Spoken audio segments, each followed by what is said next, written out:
Last class मैंने deep crop बताया था आपको कट करने के लिए। इसमें आपको कोई भी चीज कट करनी होती है तो हमें क्रॉप यूज करना होता है, करेक्ट। लेकिन इसमें हम जो क्रॉप करते हैं उसमें हम क्या करते हैं, वैल्यू पुट करते हैं। यहाँ पे जाकर के मैंने बताया था कि आप वैल्यू कुछ भी टाइप कर सकते हो, 6000 5000। एग्जैक्ट वैल्यू कैसे देखेंगे, उसके लिए एक नोड अलग से होता है, दैट इज डीप सैंपल। आप जब यहाँ पे डीप सैंपल कनेक्ट करोगे, वन प्रेस करिए, यहाँ पे आए। डीप सैंपल में ऑटोमेटिकली आपके पास देखो यहाँ पे आता है डीप फ्रंट का डेटा कहाँ से स्टार्ट है, ये लिख के आ जाएगा, ठीक है। इसके अलावा आपके पास डीप बैक में कौन सा डेटा कहाँ पे है, सेकेंडरी आरजीबी रेड कहाँ पे है, ग्रीन कहाँ पे है, ब्लू कहाँ पे है, ये पूरा डेटा आ जाता है। आप इन वैल्यूज को टाइप करके वहां पे पता लगा सकते हो कि फ्रंट और बैक एग्जैक्टली कहाँ पर है इसके अकॉर्डिंग, ठीक है।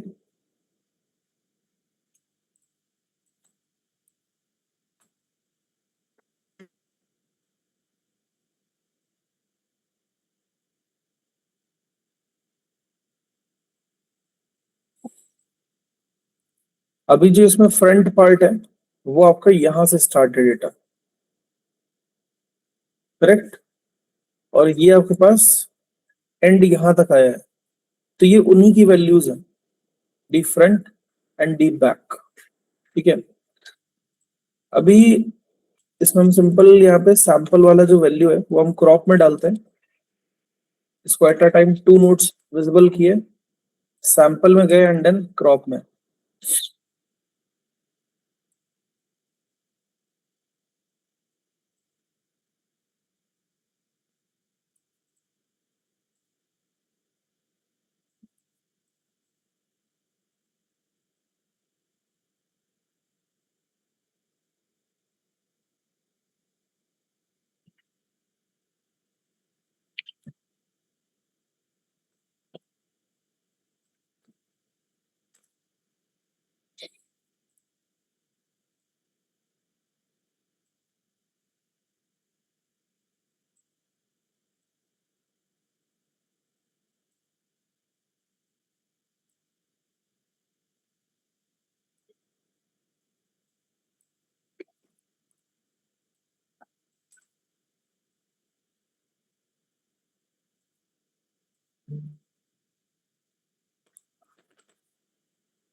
डेटा को चेंज हो रहा है, ओके, इसीलिए नहीं आना। यहाँ पे पास है 61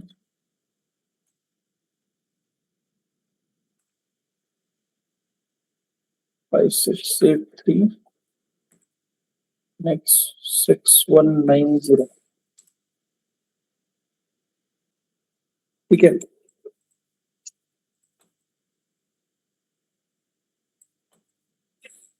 ये आ गया एक पार्ट, ये सिर्फ एक का डेटा था, यहाँ पे आ गया।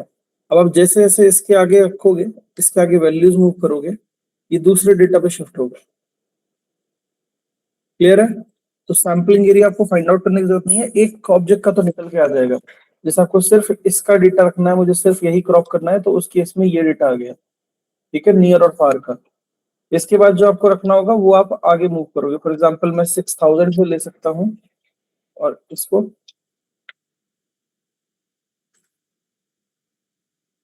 ठीक है, कोई भी सीनों का डेटा अगर देखने के लिए तो लगाने पड़ेगा। कौन सा? जैसे आपने लगाया है ना, उसमें डेटा दिख रहा है सारा फ्रंट का बैक का। हाँ सैंपल, हाँ बिल्कुल लगाना पड़ेगा। आपको स्टार्टिंग डेटा तो देखना ही पड़ेगा कितने थाउजेंड पे है। ठीक है, अभी ये जैसे यहाँ पे देखो क्रॉप हो चुका है, क्योंकि ये ऑब्जेक्ट इसमें सेलेक्ट किया ही नहीं था मैंने। मुझे सिर्फ और सिर्फ चाहिए अपने चेयर वाला डेटा, दैट इज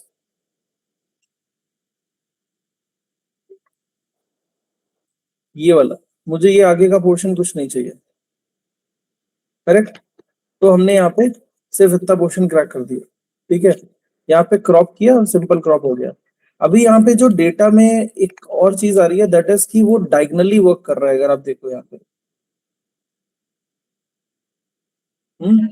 ये डायगनली सिर्फ इस वजह से वर्क कर रहा है, जस्ट बिकॉज कि आपके पास ये जो एंगल है, ये हमने कैमरा रखा है एकदम स्ट्रेट, और जो आपके पास ये एंगल है वो एक्चुअल में डायगोनल से शूटेड है, समथिंग ऐसे।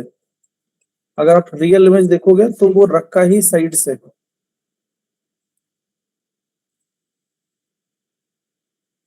समझ आया? तो वो जो क्रॉप होगा वो पहले, मतलब अगर टिल्टेड चीज है तो डेफिनेटली एक पार्ट आपका आगे होगा और एक पीछे होगा, तो फिर वो क्रॉप भी उसी प्रोसेस से होगा। ठीक है,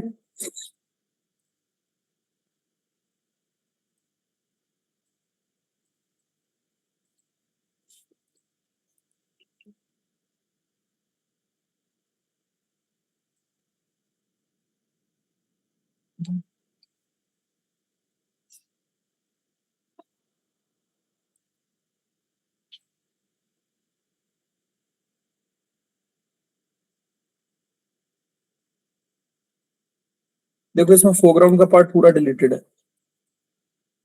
ठीक है,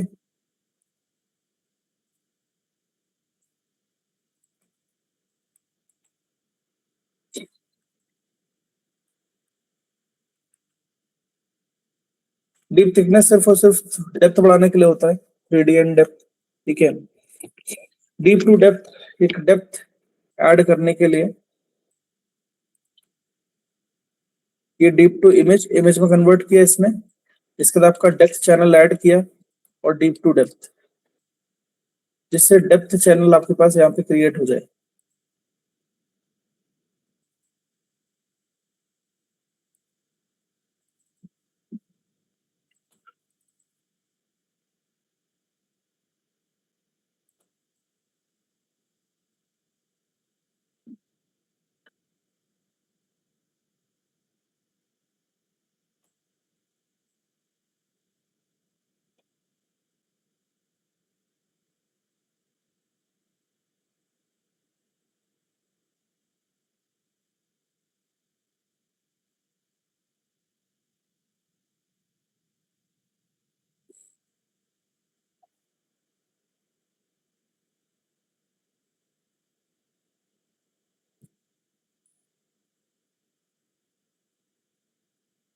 इस पर डीप डेटा आ ही नहीं रहा है, कोई नहीं।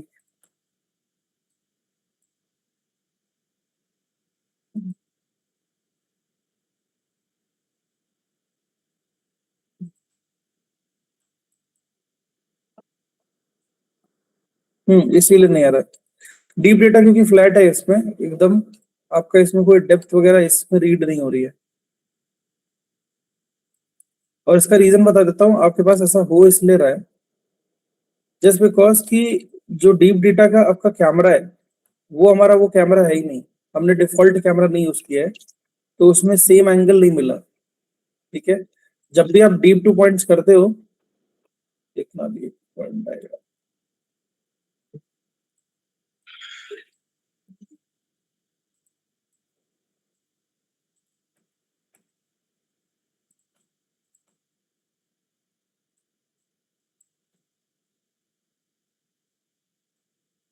ओके, अगर सेम कैमरा होगा तो डेप्थ चैनल रीड होगा, जैसे हम लोग जी डेप्थ निकालते हैं रेंडर प्रोसेस में, तो आपके पास यहाँ पे डेप्थ डेटा इससे क्रिएट हो जाता है।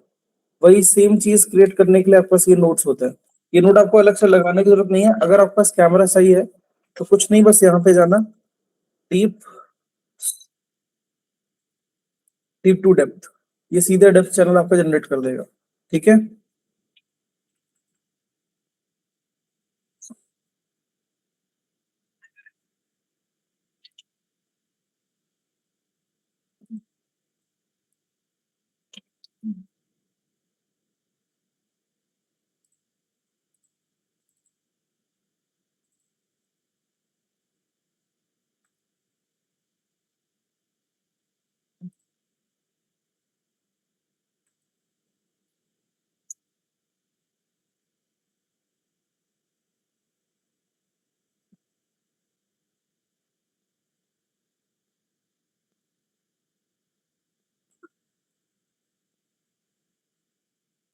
ये इसका वॉल्यूमेट्रिक है।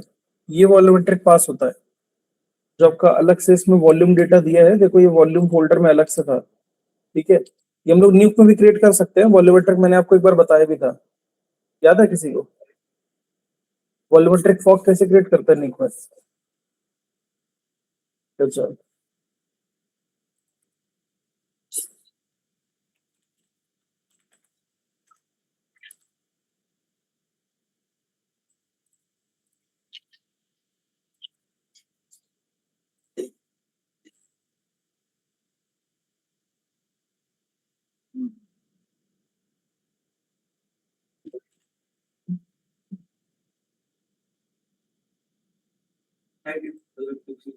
बता रहे, तुम लोग वॉल्यूम रेस से समझ ही नहीं रहे हो, कैसे बताएं हम?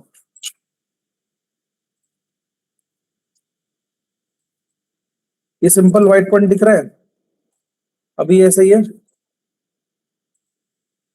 हमने वॉल्यूम रेस में लगाया इमेज, ठीक, लगाने के बाद देखो यहाँ पे वॉल्यूम रेस लगाते ही यहाँ पे एक पॉइंट आता है वॉल्यूम पोजीशन। इस पॉइंट को अपने पॉइंट की तरफ मूव कर दो। यहाँ पे कलर कौन सा था? व्हाइट।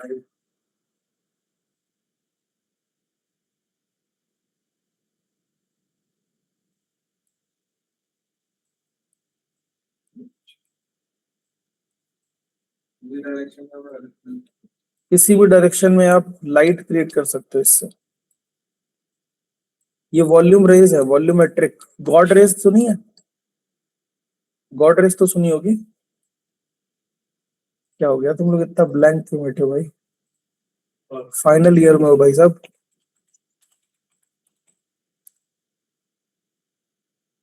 इनको बोलते हैं सर गॉड रेज। ये गॉड रेज क्रिएट करने का काम आता है। आप यहाँ पे अगर लगा देते हो, देखो यहाँ पे बीच में लाइंस आपको दिखेंगी और ये ज्यादा दिखेंगी। अगर मैं इसमें चेंजेस कर दूं, यहाँ पे जाकर के flicker speed, flicker size, actual में ये एनिमेटेड होती है। प्ले करोगे ना, ये देखो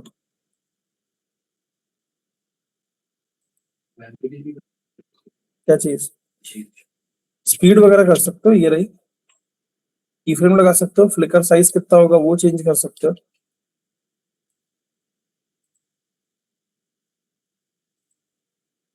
स्पीड तेज कर सकते हो।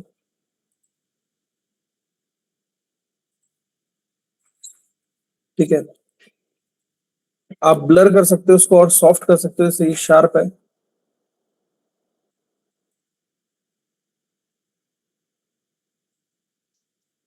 सॉफ्टर मिलेगा।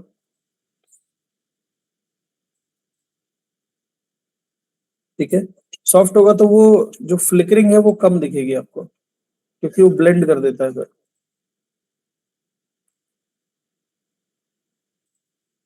इसी से आप फॉग क्रिएट कर सकते हो, मतलब विद फॉग आपके पास ये लाइट क्रिएट होगी। फ्रैक्टल नॉइज यूज किया होगा आफ्टर इफेक्ट्स में, वैसे यहाँ पे नॉइज होता है, ये रहा। तो इसको अगर आप यूज करते हो तो उसमें आप मिक्स कर सकते हो इसको।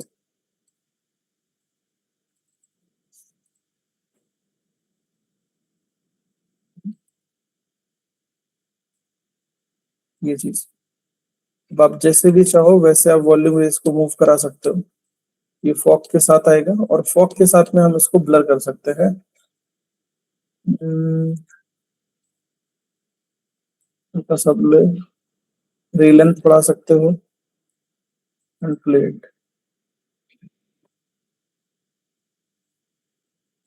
ठीक है, ये सिर्फ लाइट मूव हो रही है, अभी नॉइज नहीं। नॉइज में भी आप मूव कर सकते हो,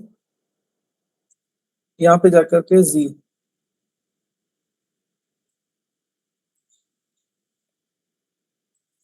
आप जी को मूव करोगे वो ये भी मूव करेगा।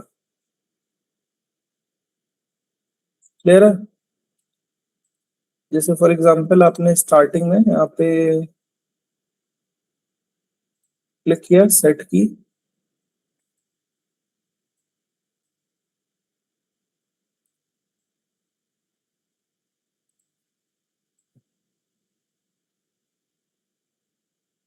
ठीक है।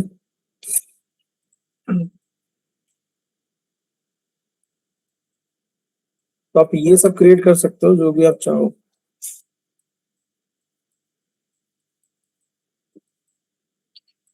क्लियर है?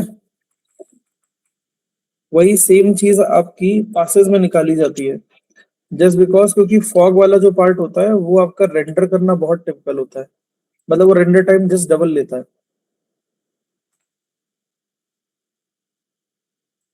जिस रेंडर को आप निकालोगे नॉर्मल पे, और वो अगर 1 घंटे में रेंडर आउट हो रहा है, तो अगर आप वॉल्यूम के साथ रेंडर करते हो तो लगभग 2.5-3 घंटे लग सकते हैं। इतना डिफरेंस आता है वॉल्यूम से, तो उसको कंपोजिटिंग में ट्राई करते हैं चीजें करने का।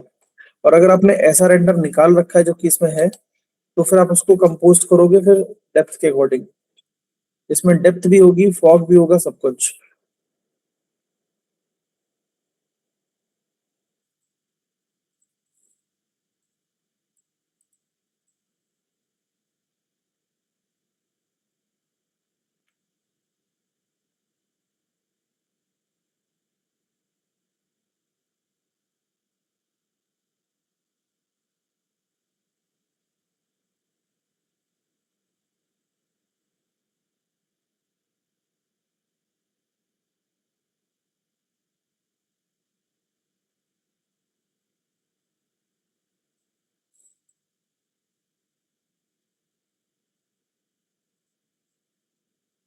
समझ आया?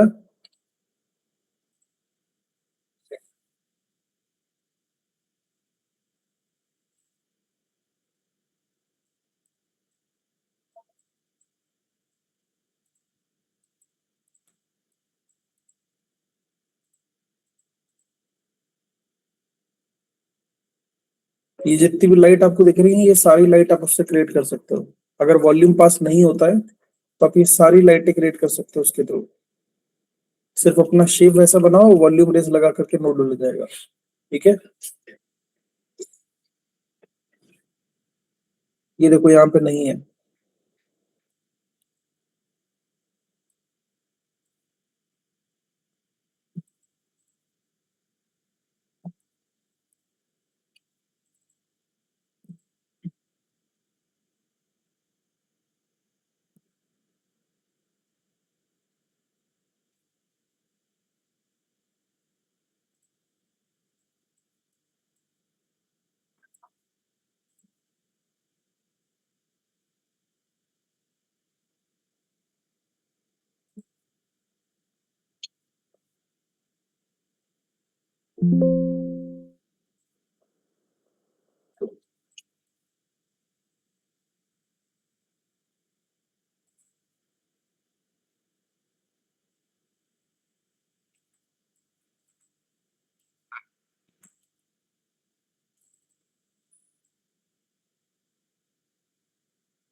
हाँ, वाइट कलर है।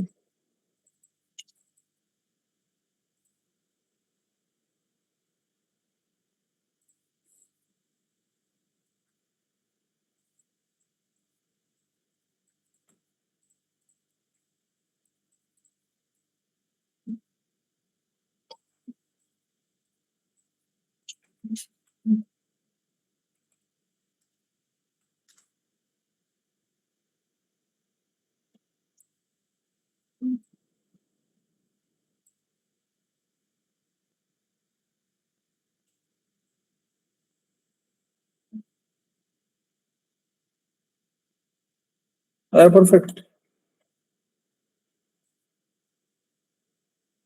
और जो भी प्लेस करोगे वो इस कैमरे के अकॉर्डिंग करोगे। कोई 3D ऑब्जेक्ट लगाना है, कुछ भी लगाना है, वो सब आप यहाँ करोगे।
ये जो बना स्टैंड टाइप का, ये विद चेयर्स, इन मॉडल्स को आप किसी भी जगह पे प्लेस कर सकते हो। तो यहाँ पे अगर आप चेक करोगे डीप वाले में, ये दिया क्यों है मैं बता देता हूँ। यहाँ पे आपके पास एक स्पेस खाली है, ठीक है, वो एग्जैक्टली इसको कंपोज करने के लिए दिया है कि आप डीप टू पॉइंट जब ओपन करोगे तो आप इसको छोटा करके यहाँ पे सेट कर सकते हो, इस एरिया पर, ठीक है। या फिर आप इसके बैक साइड में या कहीं पे भी आप प्लेस करना चाहो तो इसको मॉडल को लगा सकते हो आप, ठीक है, सेम कैमरे में। क्लियर है सबको ये पासेस एक बार ले लो, डीप भी प्रैक्टिस कर लो और बेसिक पासेस कंपोजिटिंग की भी कर लो, क्योंकि इसमें आपकी पासेस लगभग सारे हैं जो होने चाहिए। मैं आपको दिखा देता हूँ ये, ठीक है, total raw lighting and all ये सब कुछ है इसमें।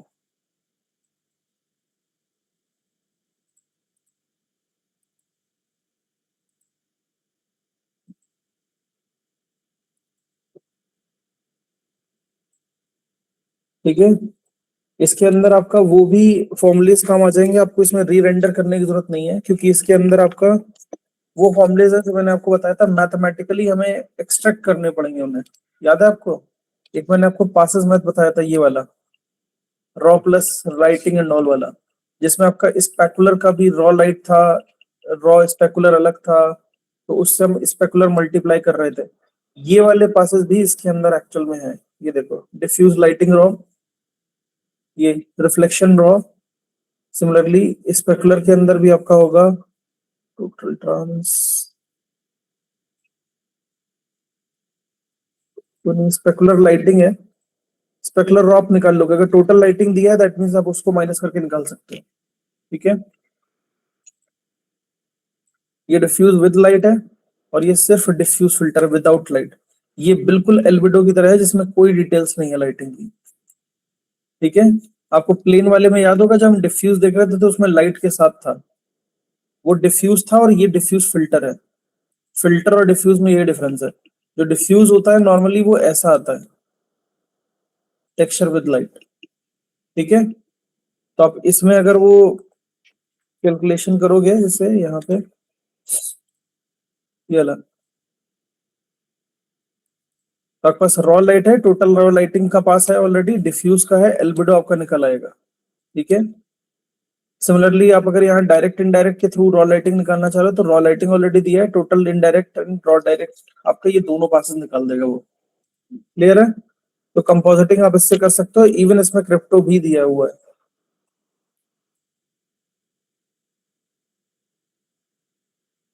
दिस इज कोई ये रहा, ये दोनों।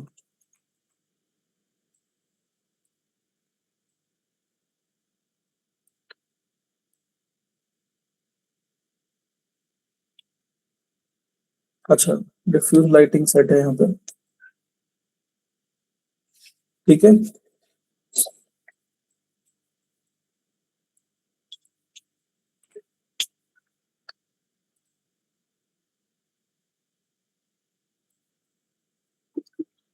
ये पासेज ले लो, इन पे प्रैक्टिस कर लो और रेंडर कर लो अपने सीन के लिए अगर कुछ कंपोज करना है शोरील के, और शूट करो सबसे करना चाह रहे हो।